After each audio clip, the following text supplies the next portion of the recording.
10, 25, 24, 97 Civic, VAT clutch, new clutch.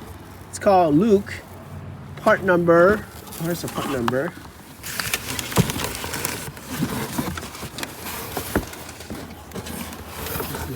Oh, there's part number 08022 clutch kit. So it comes with the clutch and the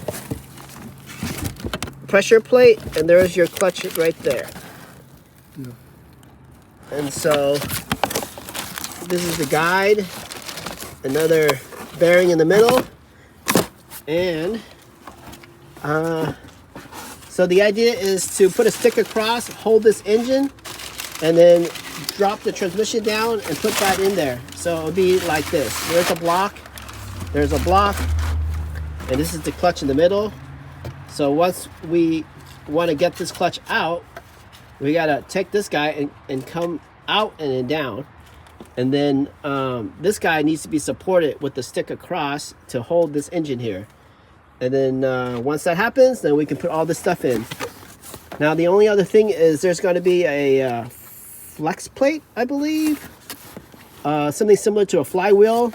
And if it's like bad in there, I gotta grind it or send it to the machine shop. Because when the two mate together, it doesn't chatter.